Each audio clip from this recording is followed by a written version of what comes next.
who is trained in certain in terms of dealing with the psychological part of individuals, and a person with his or her problems come to this professional, whether it is a psychoanalyst, it is it a psychotherapist, or it is a uh, school psychologist, or there are a number of range of people who are trained in different disciplines of therapeutic interventions, and all these interventions are in terms of talking therapies.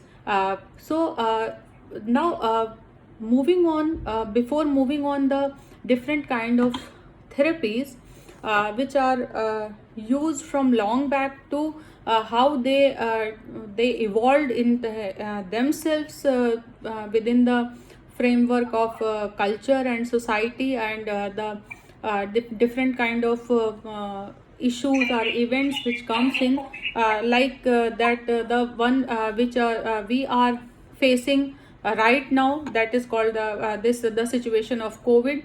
So therapies are also evolved over a period of time, and some have extended, some are still used in different with certain uh, changes. uh, if we see the present situation, more than 400 techniques of basic therapies are prevailing in the world of professionals who are doing psychotherapies or psychological counseling.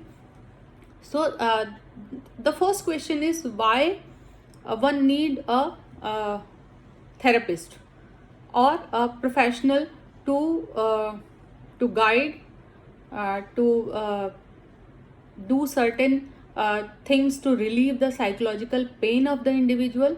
So nowadays, even in the present COVID situation, actually the mental health and mental disorders have become very important public health challenges. So and I see that this COVID situation has, although it is a pandemic and there are a lot of sufferings people are going through, but it has given an opportunity for, especially for the psychology people, that as well as in the minds of the general population as well as the policy makers, that mental health has become a thing to be discussed upon. Earlier it was not like that. Now people are accepting that yes, with diagnosed mental disorders, mental health is challenged, as well as in the day-to-day circumstances where mental health is challenged, and people need professional help or outside help.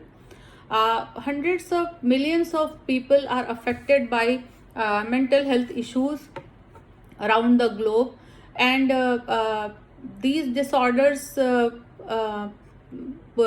maybe comes from the severe personal sufferings, the sufferings faced by the relatives. Sometimes it is transgenerational. It has a huge economic cost as well, because those who is affected, there are so many working days which are go in vain, only because the person has certain psychological issues. So it has a huge economic cost as well, and it also decreases the level of physical activity as well as the mental activity, because the mental issues are there, and many a times it leads to morbidity and mortality as well. So presently there are two kind of classifying systems which define the categories of mental disorder as well as the etiology, and how can the disorders can be screened. These are the two classifying systems. One is called the Diagnostic and Statistical Manual of Mental Disorders, and other one is the International Classification of Diseases, or that is called ICD. So one is the DSM, Diagnostic and Statistical Manual of Mental Disorders, and the other classification system is ICD. Mostly the psychiatry word, where the people who are MD in psychiatry, are the diploma in psychiatry, they use the classification system of ICD, and mostly the clinical psychologists or the psychologists or the counselors, they use the DSM, statistical DSM classification system. Now we are and this DSM is evolved over a period of time, and presently we are using the DSM-5 classification system, where there are so many disorders even also changes as per the society changes. For example, uh, earlier there was no classification for there was no kind of disorders which are related to internet or mobile activity, or mobile addictions or social media addictions. Now the uses of social media, the uses of internet, the uses of mobile phones, it has become so addictive that it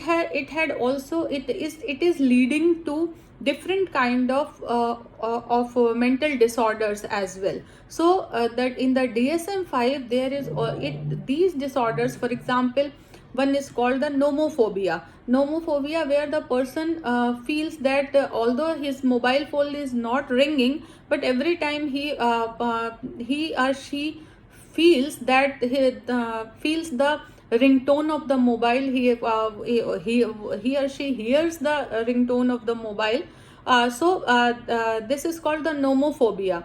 So there was no notification tune set in the mobile phone, even then the person is hearing the voices. So it is not a kind of hallucination, but it is a different category for that, is for the mobile addiction. Similarly, there are a number of 9, 10, even nowadays 11, more than 11 categories of disorders that are related to only internet, mobile addiction, and social media addiction. Even DSM has evolved over a period of time, as per the society is changing, so that DSM categories are also changing. So nowadays we are using the DSM-5. It comes into the practice after 2013, and over a period of time, now we are using this DSM-5 category. So the question is, what exactly therapy means? Therapy means any kind of treatment. And so the what is the meaning of psychotherapy? Psychotherapy is basically the interpersonal treatment that is based on certain psychological principles. I'll later on discuss a number of psychological principles.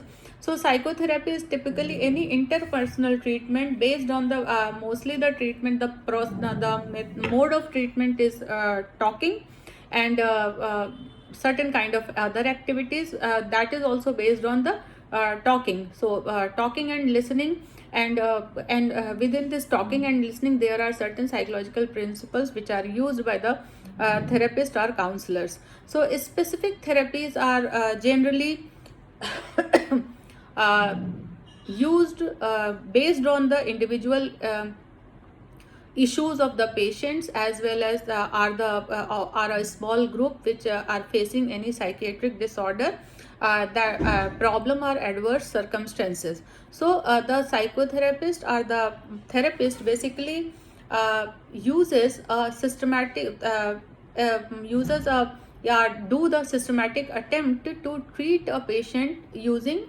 certain kind of psychological techniques. The range of psychotherapies and the methods of psychotherapies again based on different kind of psychological principles, in which the therapist is trained. And for the diagnosis of the specific problems, generally therapists do the screening. Sometimes the screening is based on a questionnaire, sometimes it is based on the history of the patient. So screening is done again done with different methods. For example, to screen patient have whether a patient have a depression. It may be a mild depression or a moderate or severe depression. Generally, a commonly used screening test is called Hamilton Depression Inventory. Even in this is a kind of checklist, and we use this Hamilton Depression Inventory, or sometimes use the, depending on the status of the patient, different kind of screening tools are have been used by the by therapist to screen that what kind of problems, the specific problems the client is going on. Again, generally in psychotherapy we don't use the term patient but use the term client. For generally for other kind of disorders, we use the biological or physical therapies. The psychiatrists use the biological or physical therapies to treat mental disorders. However, a psychologist or a clinical psychologist or a psychotherapist uses the talk therapies to deal with to understand the emotional difficulties the the client is going on, and how the focus of any psychotherapy is to eliminate or control the troubling symptoms, so as the person can function better and increase his or her well-being and the psychological pain, or the healing of the psychological pain. Commonly, if we say that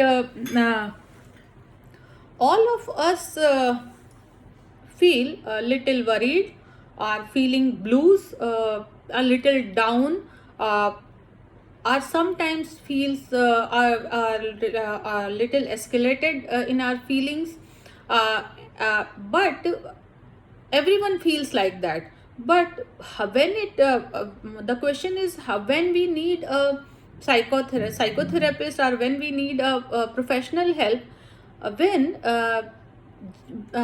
your these blues or these little low periods, the frequency has become means mostly in a week, or every day in a week, or every hourly per day, and it start intervening, or it start hampering the day-to-day activities or the way of life of the individual, then certainly it is something that certain psychological issues are arising, and which are hampering, which are intervening in the life of the individual. And then the psychotherapist, the need of psychotherapist comes in to regain the control back on the life. So there are, although many kinds of psychotherapies, there are many names used for the psychotherapies, but most are the derivations of some basic types of psychotherapies. Within the broad categories of psychotherapies, means you have used the Freudian psychoanalytic analysis, or the humanistic framework for psychotherapies. So now, before going on to the particular therapeutic interventions, in general, the goals of any kind of therapeutic, what are the goals of any kind of therapeutic interventions? Generally, the therapeutic interventions are done to change the maladaptive behavior patterns. For any kind of therapy, for example, in an eating disorder, or a person or a child is using abusive language, or any kind of behavioral problems in children. The one of the goal of any kind of therapy is to change the maladaptive behavior pattern. Then the other goals, a broader goal of any psychotherapy or psychotherapy, is to minimize or eliminate the environmental conditions. There are many of the issues which arise only because of the of the negative kind of environmental conditions. It may be the family conditions, it may be the conditions in a broader way, like अभी हम जैसे बात कर सकते हैं कि ये जो पूरा कोविड का कि जिस करंट पैंडेमिक सिचुएशन के साथ हम सब लोग दो चार हो रहे हैं, इसमें भी बहुत सारे लोगों के में बहुत सारे मेंटल इश्यूज दिखाई दे रहे हैं because of the job loss, और बिकॉज द जो जिस तरीके से उनकी कमाई हो रही थी वो ख़त्म हो गई है, या जो एक वे ऑफ लाइफ था, लोगों से मिलना जुलना था, वो सब बंद हो गया है. पीपल आर इन आइसोलेशन, और वो सोशल डिस्टेंसिंग को तो फॉलो करना है, तो इसलिए बहुत सारे जो इंटरपर्सनल रिलेशनशिप की चीज़ें थी वो भी कहीं ना कहीं कॉम्प्रोमाइज हुई हैं, चैलेंज हुई हैं. So these kind of the what is the role of therapist, whether we can change these environmental conditions? No. What we do as a therapist, we can't change so many things in the environment, but we can change our perspective to see the environment. So the basically when I'm saying that minimize or eliminating the environmental conditions, I'm emphasizing only those environmental conditions that can be changed. But there are certain things in a broad what we can say at the macro level. So macro level, there are so many things which cannot be changed, but what we change, we can change the perspective of the individual. We can change the, जिसको हम कहते हैं ना कि अब अपना नज़रिया बदलेंगे. So as a psychotherapist or as a counselor, the goal is to minimize or eliminate the environmental conditions. Means where we can intervene in the environmental condition, that we can do, but where we cannot do, where we can change, we can try to minimize the perspective of the individual. We can change the perspective of the individual. That is important. So the other goal, broader goal of psychotherapy is to improve the interpersonal and other competencies. Many of the individual see that they are means the feeling of for specifically I say that many of the person who are going through some psychological sufferings, they have a common thing, that a feeling of inadequacy, अपने आप पे भरोसा नहीं, a feeling of worthlessness, कि मैं किसी लायक नहीं हूँ, मैं कुछ नहीं कर सकता हूँ. So these kind of incompetencies can be converted into competencies by the therapist. So the goal of therapy is to जो इस पे मुझे हमेशा मैं इसको कुछ इस तरह से रखती हूँ कि रामचरितमानस अगर आप लोगों ने, या भगवान राम की कहानी आपने वो पढ़ी होगी, तो हनुमान जी जब समुद्र के वो जा रहे थे सीता जी का पता लगाने के लिए, तो उनको कभी का श्राप मिला हुआ था, जिसकी वजह से उनको अपनी जो कॉम्पिटेंसीज थी, वो कॉम्पिटेंसीज उनको भूल गई थी. So Jamwant have become a counsellor for Hanuman and Hanuman ji, and उन्होंने उनको उनकी कॉम्पिटेंसीज के बारे में याद दिलाया. ये बहुत प्रसिद्ध ये स्टोरी है, नरेशन है in Ramcharitmanas and in Ramayan. So at that point of time Jamwant have become a counsellor for Hanuman ji, and to regain confidence in his own competencies. So the role of psychotherapist or counselor is to improve the interpersonal relationships of the client, as well as to regain control, to find out the competencies in the individual, और उसको अपनी competencies पर भरोसा करना, उसको अपनी competencies पे जो एक धूल पड़ गई है, वो पीछे छुप गई है, उनको वापस उनको रीगेन कराना. That is the goal of a therapist.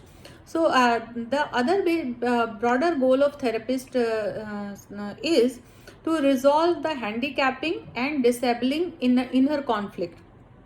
Many a times means as a student of social psychology, you have learned about the theory of learned helplessness, where are the self handicapping. So the person who has feeling certain kind of issues, maybe the inner thought, inner conflict is that I'm not able to do this. So this self handicapping behavior, self handicapping conflict or thoughts, that is also intervened by counselors or therapists and resolve these kind of issues and any kind of inner conflict. That this is also the goal of psychotherapists. Then another goal, a major goal of any kind of therapy is to uh, foster a sense of one's self identity. Many times people feel, I had started with people feel worthless, or they have a problem in they have there many kind of issues with their own identity crisis has emerged, maybe emerged. So the goal of therapist is to focus on the identity, self identity, and open particularly the life is meaningful and fulfilling. This kind of broader thinking has can to be developed. It is the goal of a therapist. So these are the major goals for any psychotherapy. So moving on to the what are the potential benefits of psychotherapy. Means we are advocating psychotherapy. So when we are advocating, so what are the major benefits of psychotherapy? If a person go for psychotherapy for any kind of disorders, it may be the anxiety, it may be depression, it may be bipolar disorder or eating disorder, or so many, the list can be on and on and on. So so what are the in general psychological benefits from attending a psychotherapist session? It improves a sense of control, it improves your sense of identity, it improves the uh, better awareness about your needs, it improves the mindfulness. uh, then if a person feels that he or she is going through certain kind of low phases where he or she don't feel self-worth, there is an identity problem, feeling of low confidence. So rather apart from the big major issues of depression and obsessive compulsive disorders and schizophrenia, there are certain so-called smaller issues that but these also may become major issues when it comes to leading the life in a peaceful, meaningful, constructive ways. So the person needs psychological counseling. So what are the forms of psychotherapy? There may be many forms of psychotherapy that exist today. Modern psychotherapies are generally based on two major principles. One is the principle of learning, and other is the principle of cognition. So you will find the major psychotherapies, the commonly known as the behavioral therapies or the cognitive behavioral therapies. They are following two basic principles: the principles of learning and principles of cognition. I'll come to that later. And generally therapies are conducted as a individual, face-to-face, one-to-one basis. Sometimes the issues are like this, where the family therapies are needed. Couple therapy, especially for marital counseling, couple therapies are needed. There are certain kind of therapies which can be done in group settings, and all these kind of therapies help both children and adults. When I'm saying adults, now then my range is from adult to elderly, older age. So the therapies are conducted in individual level, family level, couple level, group settings as well as, and it helps both children and adults. There are different kind of therapies, individual therapies, which I had already talked about. Majorly you have find the common categorizations which I had started with. The psychodynamic therapy are generally two kind of therapies are in psychodynamic therapy. One is the Freudian psychoanalysis and the Jungian analytical therapy. Presently, even the Freudian Jungian therapy is also developed through the Freudian psychoanalytic. As you know that Jung was the disciple of Freud. So it has developed by Jung based on the basic principles of psychoanalysis. Uh, the entire psychology world generally just the therapies is started with the Freudian psychoanalysis. Freud was the first person who talked about the functions of id, ego, and superego in human personality. The id, ego, and superego, as we many of us will know, the reality principle, the pleasure principle, and the moral principle. So the id says that I want a chocolate. The ego says that eat a small bar of chocolate. Because the superego said that hey, I am on diet, so I can't take a big bar of chocolate. So but the id want to have chocolate. So all many a times this id and ego, they have id and super ego and ego, they have a clashes. And in this way the human nature, as per the Freudian id, ego, super ego, human personality functions like this. So Freud's the major contribution of Freud is that he has talked about the hidden inner conflicts in the unconscious of the unconscious aspects of personality, and the conflict between id and ego are the primitive sexual and aggressive impulses, and the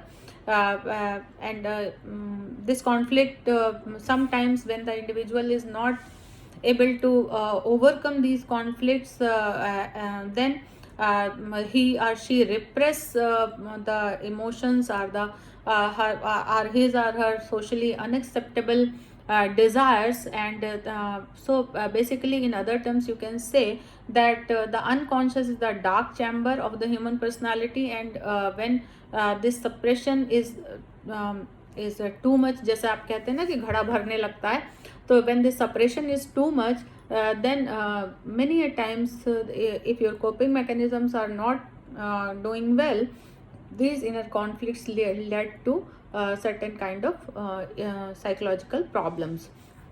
So psychodynamic therapy basically is a long-term approach to mental health treatments, in comparison to the other cognitive behavioral therapies and other types of therapies. So over a period of time, when the psychodynamic therapies have been started, it was the new thing, and it worked. But nowadays, since we see that people don't have so much time, so other forms of therapies, especially the cognitive behavioral therapies and the other offshoots of cognitive behavioral therapies, have been popularly used by therapists. So the basically what psychoanalysts do, psychoanalyst basically his or her the primary purpose is to listen thoughtfully and identify the connection between the unconscious and patient's emotional state, fears, and mental health issues. The goal of psychoanalyst means the person who is doing in the Freudian perspective. The goal is to help the patient to tap into own unconscious mind, to discover and understand what internal motivators are driving that thought process, personality traits, and behavior. So the goal of the psychoanalyst is generally the psychoanalyst prompt the client to talk about the childhood experiences. The entire focus of Freud was on childhood experiences.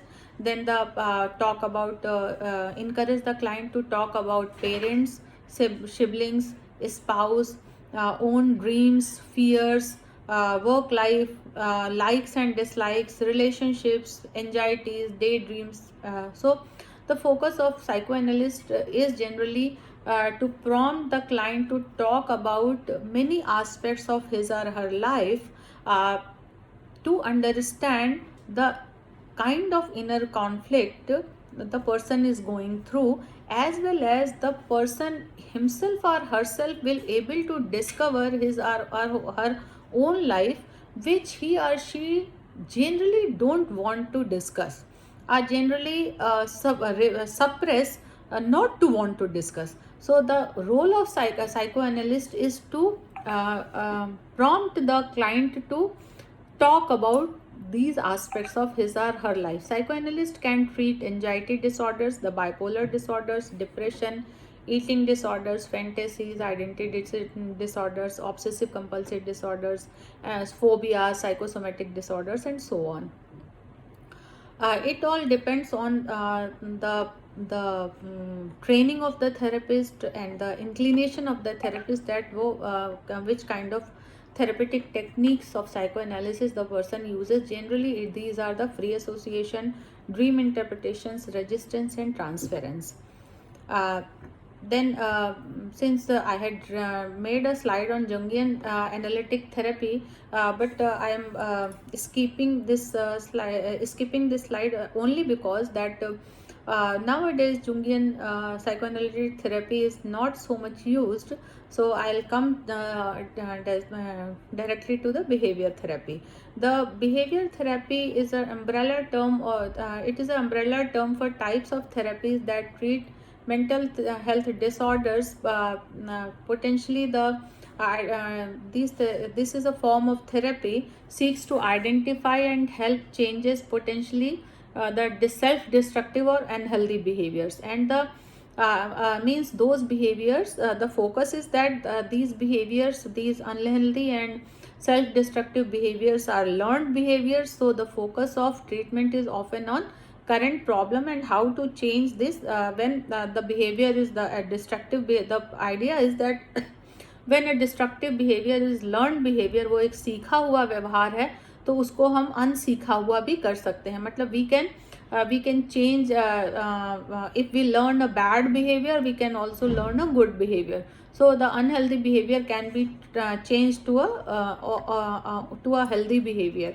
So again, the behavior therapy is also found very useful based on the controlled trial research evidences that it is useful in depression, anxiety, panic disorders, anger management, anger related issues, impulsive behaviors, eating disorders, post traumatic stress disorders, bipolar disorders, and even ADHD. So the behavior therapies are used for a range of disorders and the range of unhealthy behaviors, not only disorders, but in terms of disorders, but any kind of self-destructive or destructive unhealthy behavior therapies are used. And generally the techniques for behavior therapies are based on the Skinnerian operant conditioning, the reinforcement schedules, and the specific techniques which are used are systematic desensitization, aversion therapy, implosive therapy and flooding, assertive therapy, contingency management, modeling, biofeedback methods. Generally, all these methods are based on the reinforcement schedule discussed by Skinner in operant conditioning. So the contingency, how the punishment and rewards. So these techniques are basically based on the learning theories and later on that means for example, modeling is particularly based on the social learning theory propounded by Bandura. So moving on to the behavior therapies, nowadays one of the therapeutic therapy very popular, that is called the cognitive behavior therapy. So one part is that certain behaviors are learned, so we can change. If we change the behavior from unhealthy to healthy one, we can change the individual, we can relieve the individual from his issues or problems. The other one is that if we change the cognition or the thought process by which the behavior is the thought process in behind the behavior, so we can change the behavior in that way also. So CBT is basically considered as a second wave of behavior therapy. Cognitive behavioral therapies basically combine both the behavior therapy with the cognitive therapy, and the treatment of the individual revolved around the thoughts and beliefs which influence the actions and moods of the individual. So the basic process is, if we change the thoughts and beliefs of the individual, we will be able to change the actions and moods of the individual. The behavior therapy is basically focuses on person's current problem and how to solve them.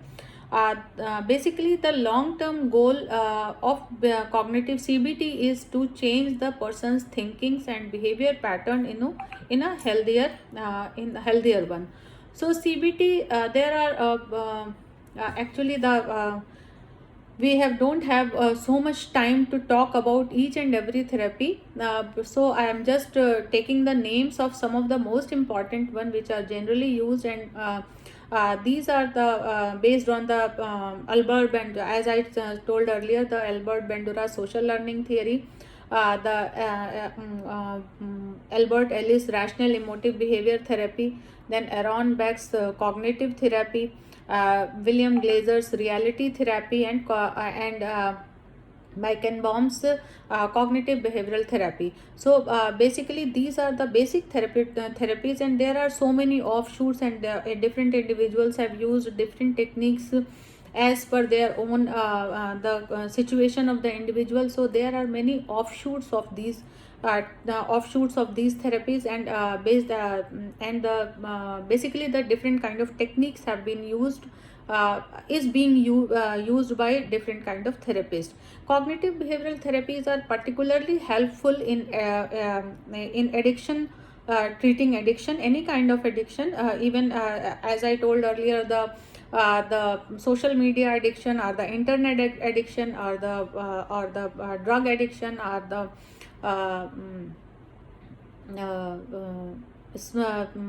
alcohol addiction. So cognitive behavioral therapies are helpful in that. Anxiety disorders, then bipolar disorders, low self-esteem, phobia, schizophrenia, suicidal ideations. This is one of the very important thing, and depression also.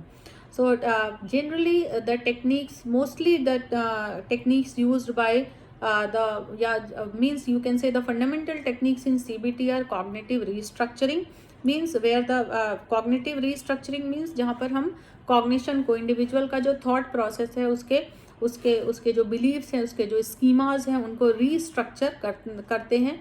Then the graded exposure assignment, activity scheduling, and successive approximation. These are some of the techniques. Means activity scheduling, graded exposure, and successive approximation are more sort of the more they use the techniques of learning behavior therapy, and cognitive restructuring basically is the cognitive therapy. So the combination of these techniques are used depending on the situation or the status of the client. Then a major another shift in the therapeutic interventions is based on the humanistic experiential therapy, where the Rogerian, you can see the Rogerian therapy, which is the humanistic therapy basically is a positive approach to psychotherapy, which focuses on individuals' nature rather than categorizing people into groups as having problems and having not problems. So humanistic therapy focuses on the positive traits and behaviors, means the wisdom, growth, healing, fulfillment, actualization. So humanistic therapy focuses on these aspects of the individual personality. So who can be treated by this therapy? Depression, anxiety, panic disorder, personality disorders, especially relationship issues, especially are treated by are most in a better way can be treated by humanistic therapies. Humanistic therapy, the most important one in humanistic therapy is called the client-centered therapy, or it is also called the person-centered therapy. It is a non-directive form of therapy developed by psychologist Carl Rogers. Uh,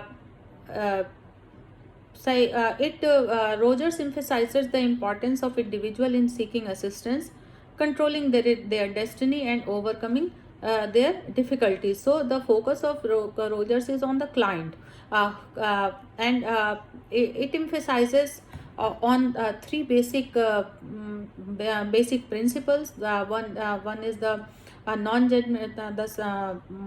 The therapist should be non-judgmental, empathetic, and unconditional positive regard. These are it should be shown by these three things should be shown by therapist to treat the to deal with the client. Then other major kind of therapies which are major domain of therapy, that is called the Gestalt therapy, which again is based on the Gestalt theory.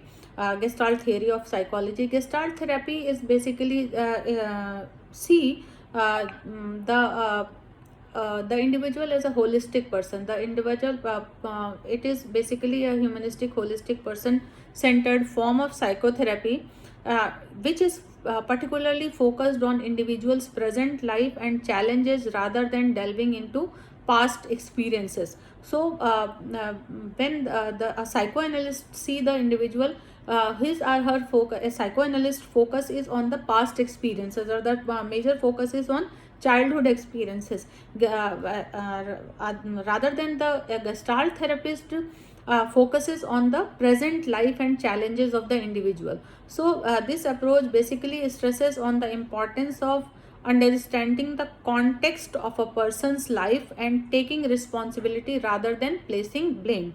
So the focus of Gestalt therapist is on that the individual takes responsibility of his own life, and when you take the responsibility, then you will try to change that, rather than when you blame and you are in a mode of guilt. So the basic goal of a Gestalt therapeutic intervention is to collaborate with the client to increase the personal awareness and actively challenge the roadblocks in the process of healing, in the way of healing. The three main concepts that are used by Gestalt therapies are here and now experience, awareness about himself or herself, and responsibility, taking the responsibility rather than blaming. So Gestalt therapy is particularly fruitful or beneficial in anxiety and depression, in low self-efficacy, person feeling low self-esteem, the person have relationship problems, or it also is useful not only in the problems, but it also is useful in helping people gain greater self-awareness and greater ability to live in the present moment. So nowadays you will find the mindfulness. So mindfulness basically, the background of my is also about self-awareness and living in the present moment.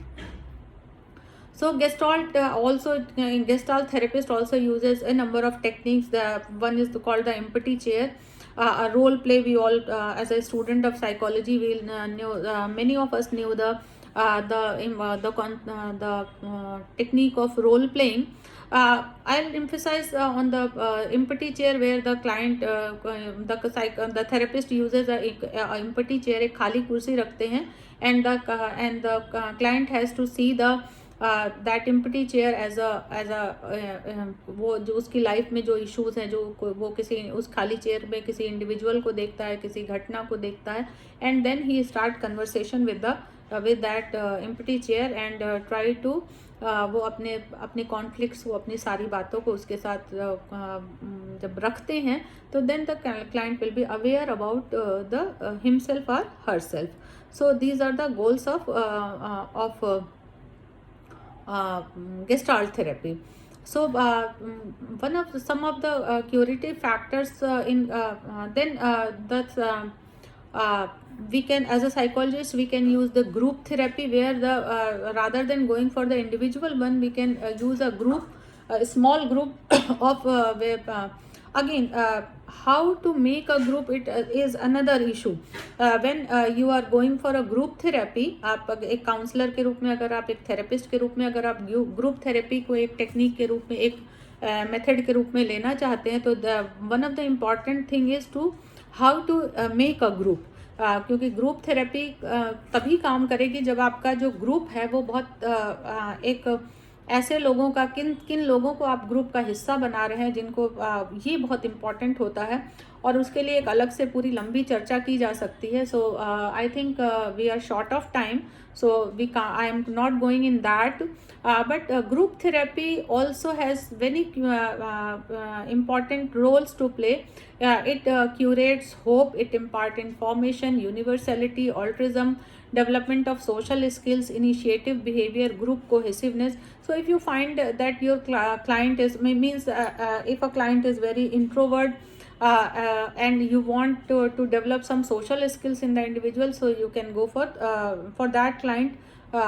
For such kind of clients, group therapy would be an ideal one. So if a person is seeing that मेरे साथ ही ऐसा क्यों होता है, so या मेरे ही साथ ऐसा हो रहा है, so for such kind of things you can use the group, such kind of participants, group